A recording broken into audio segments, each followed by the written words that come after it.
Why, hello. Look at these nails. Oh, I love these nails. They are my favorite. So we're going to play with some pinks and a little bit of the purples so sometimes you just gotta manhandle these bottles a little bit because they need a little extra help. These are just cheap acrylics that the brand doesn't really matter, okay? All you really need to know is that they are cheap acrylics. You don't have to get this brand if you want to do something similar. Just any kind of cheap acrylics will do. These are Folkart multi-surface acrylics, and yeah, it doesn't matter. Just know it's cheap paint.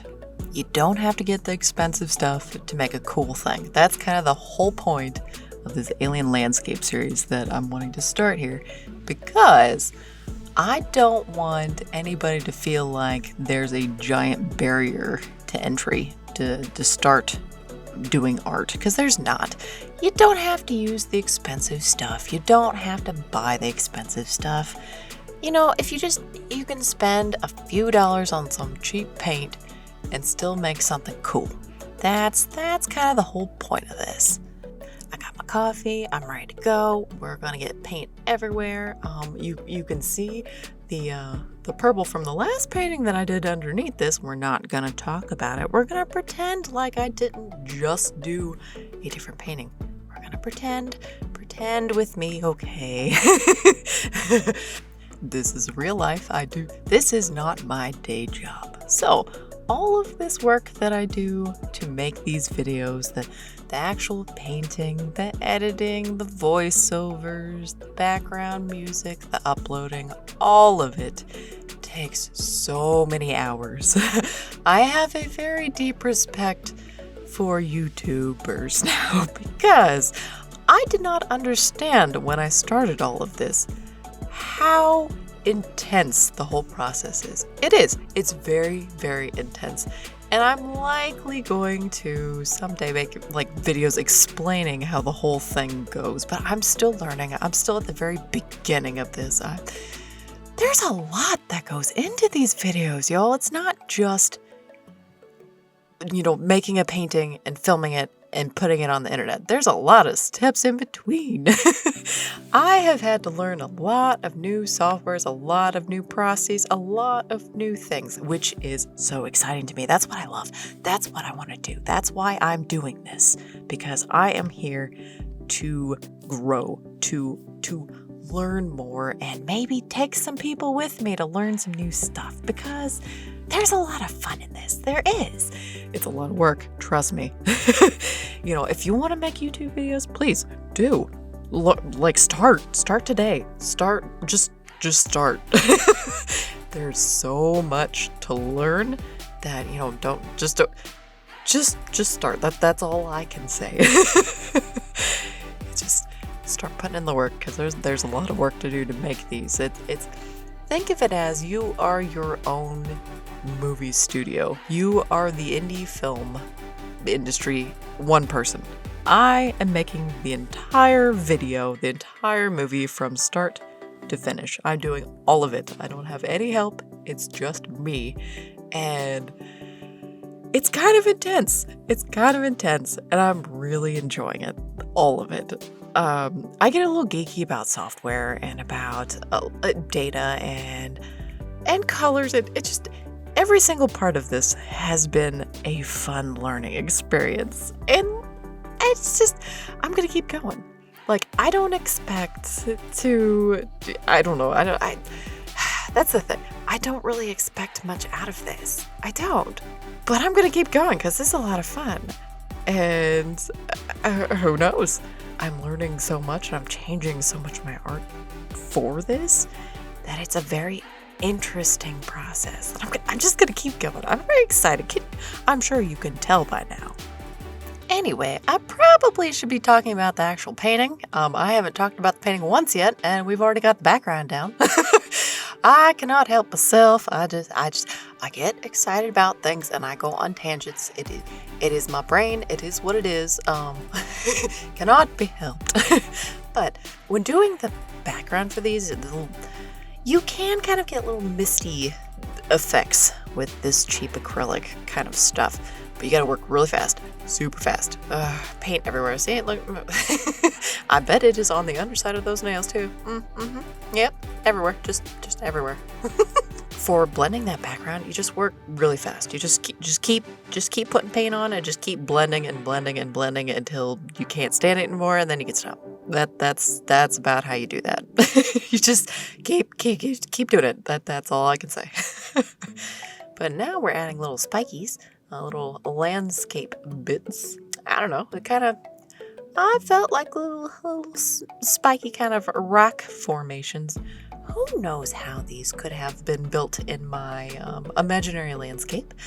How about well, you wouldn't say high wind, because high wind would knock over the spires? Is that what you call them? I know that's a building term for things, but I mean, I don't know what you'd call them in the natural world. I'm sure there are actual terms for a rock formation that's kind of like that. I don't know what they are. I need to learn more about geology. Geology is very interesting science to me. I really am very interested in a lot of the different kinds of rocks and minerals and how they're created with time and pressure and just context. Context is very, very important for the making and understanding of things. So we're gonna take a little break from my ranting on random things and actually talk about the painting. Oh, imagine that. Okay, so one thing I want you to notice is that for the spires that are further back, I chose a more muted color. And for the ones that are closer to you, the viewer, I chose a darker, richer color.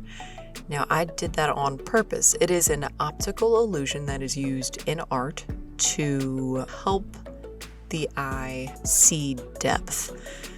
And it's one of the things that you can do that is very easy to do once you understand that part of the optical illusion of painting a 3D landscape onto a 2D object.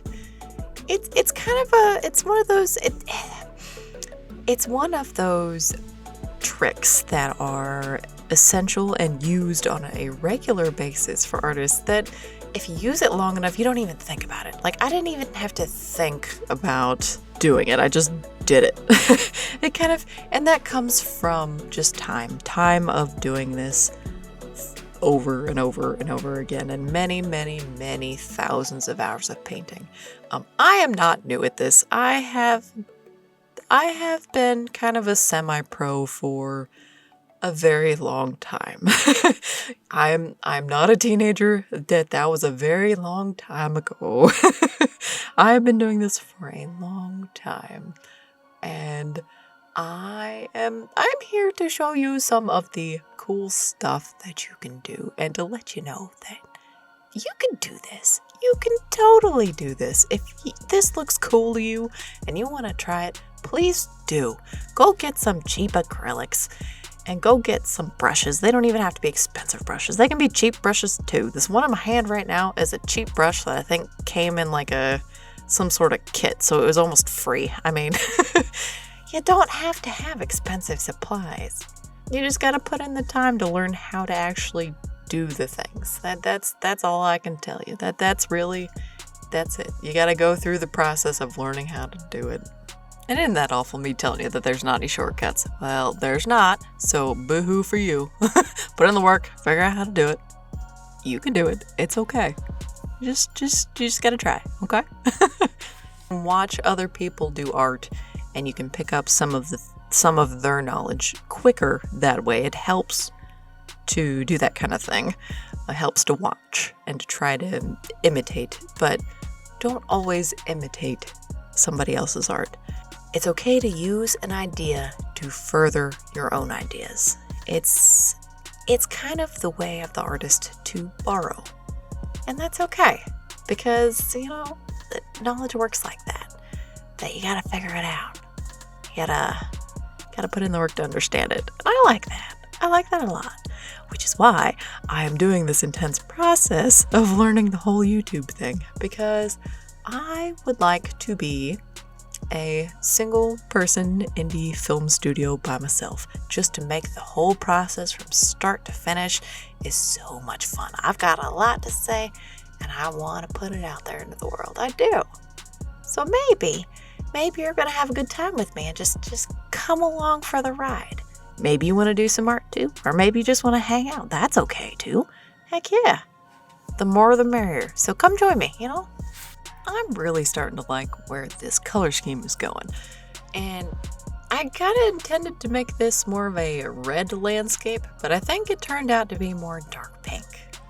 I think I might call this one dark pink. I'm sure editing Mel will confirm that one. I'll have to try again on a different one for a more red-toned painting. Maybe a warmer one. Maybe a bit more like Arizona, Nevada. Oh, that'd be fun. Maybe that's my next one. Has anybody here been hiking through Death Valley and all those beautiful places out there, all the rocks, the beautiful, beautiful different kinds of rocks. I remember there was one place in Death Valley that was called, I think, Painter's Palette.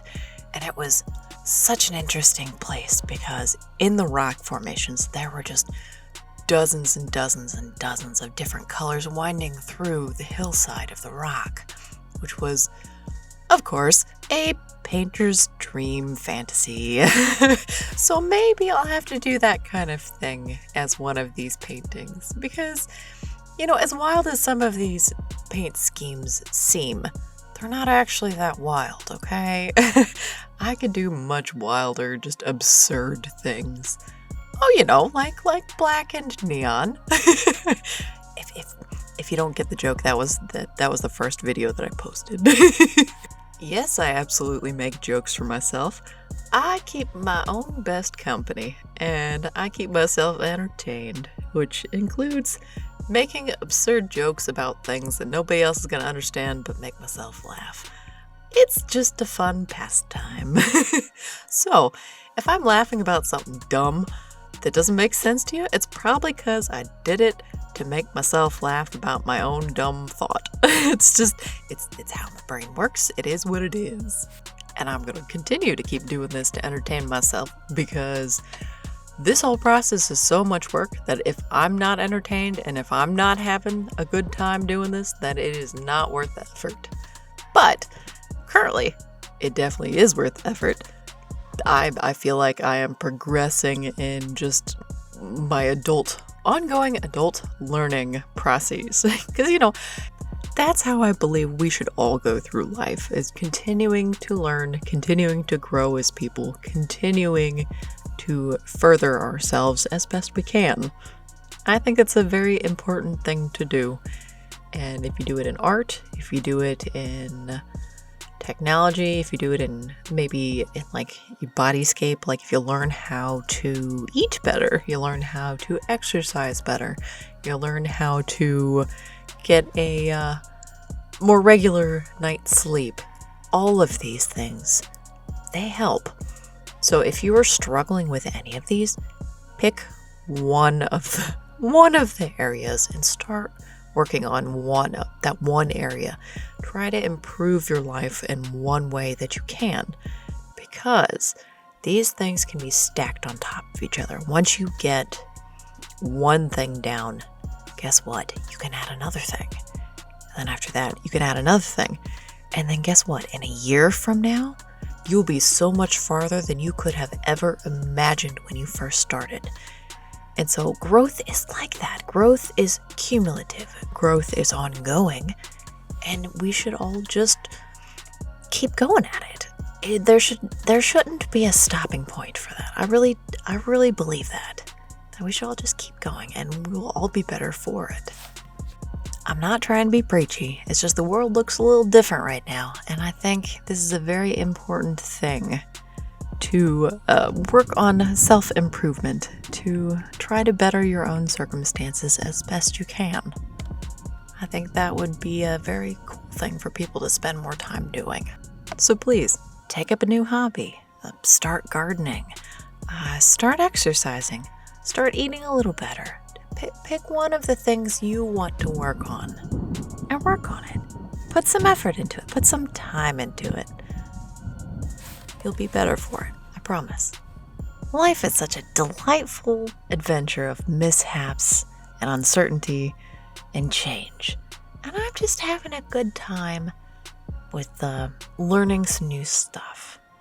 I think it's important. It is. Well, I mean, I have been talking about it for the last 10 minutes, so, can't help myself. I should probably talk about this painting a little bit. Keep going off topic. I have a very hard time sticking to the topic at hand. What I'm doing right now is adding some fog. And this is done by kind of just like using very thin amounts of acrylic. Like it's kind of watered down. I've got some extra water in my brush. And I'm just laying it down very lightly and smushing it around. That's about it. Because with acrylics, you can just add a little water to make it thinner. It's a really easy concept, I promise. And if you work with the streaks, it like adds movement to the transparency. It's actually a very interesting process to get used to. The layering of acrylics can be a very fun process. I do like working in layers. I mean, I can't help myself. I like it. It works well with my personality and my inability to stay on topic, so I could just put another layer on top. It's fine. The acrylic doesn't care if I go off into left field onto a tangent and it turns into something else. Like, did I expect to do little spikies and fog and stuff on this one? No, I didn't, but here we are. And so we're gonna just enjoy the ride and keep going and keep adding little details, because I also can't help myself adding details. Did it need to have this much context in the fog? No, of course not. But I put it in there anyway. I cannot help myself. And so at this point, there's quite a deep field of vision. And I feel like I can see for miles in this one, and I really like that. And that was done by so much blending and so many different blended colors and so many layers. That's how you could do it in this case. It kind of looks like just that dark pink goes on forever and ever and ever, and then blends into skyline. And that's just a very intense and yet somehow kind of soothing but ominous kind of landscape. I'm really digging this one. I like this one.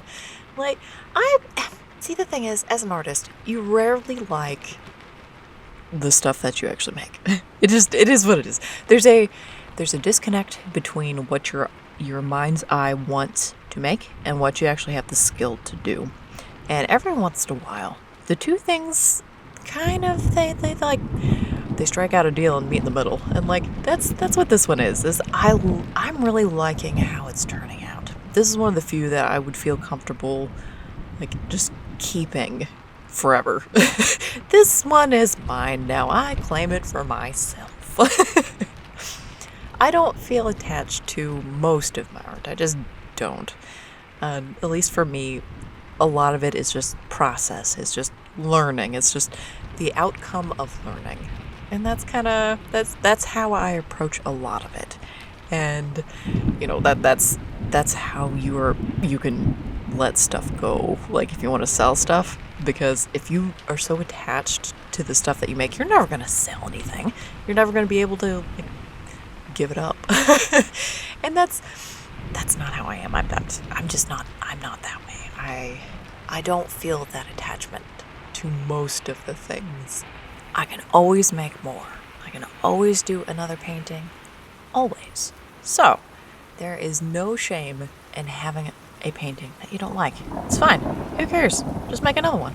It's really that simple, I promise. So at this point of the painting, I'm lowering the sky a little bit. I'm dropping the sky down, adding some hovering clouds that go through these little spires. The thing is that the sky felt so far away. I just felt like I needed to drop it down a bit. Kind of encase you in fog. That sounded like the right thing to do in this dark pink.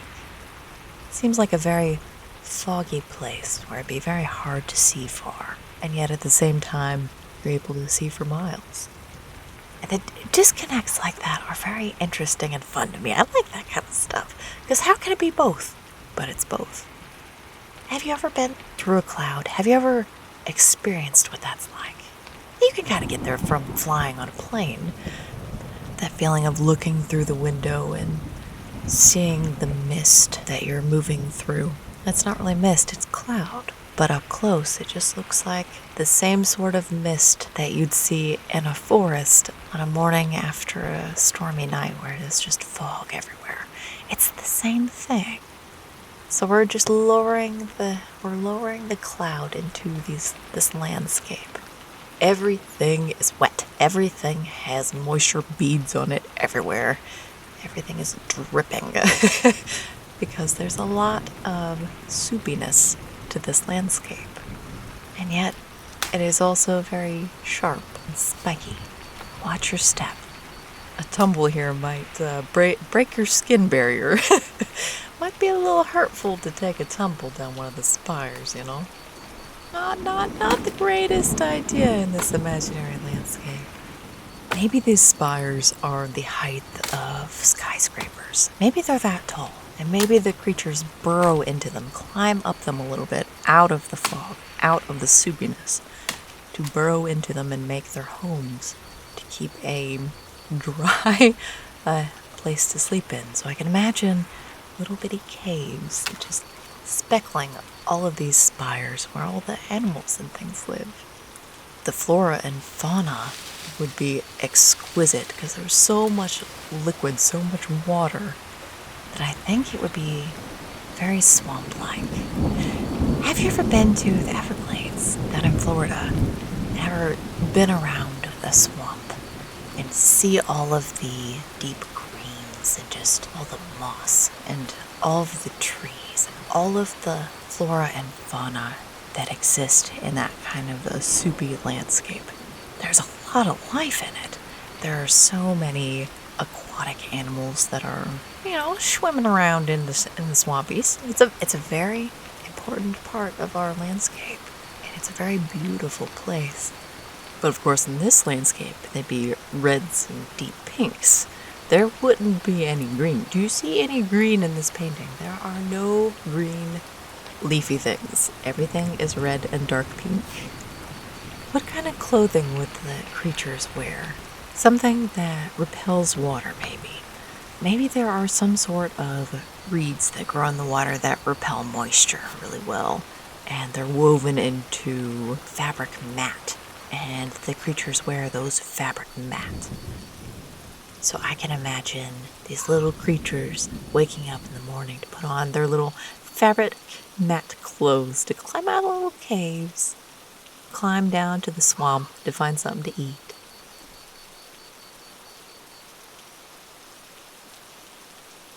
When it's time to clean up, I've made a mess. It's polite to clean up after you made a mess. Things get stuck to the paper because, just paint everywhere.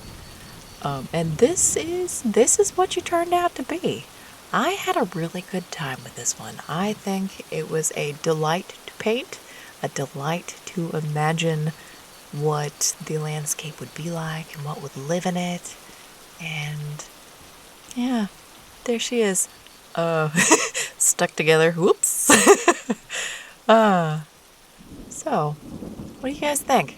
I like this one. I think we're going to keep this one. We might revisit this world another time. I think this one I could flesh out quite a bit into an actual storyline. Thanks for hanging out. So if you liked it, give me a thumbs up. Maybe subscribe if you want to see more. I have every intention on doing many, many, many, many more. Thank you.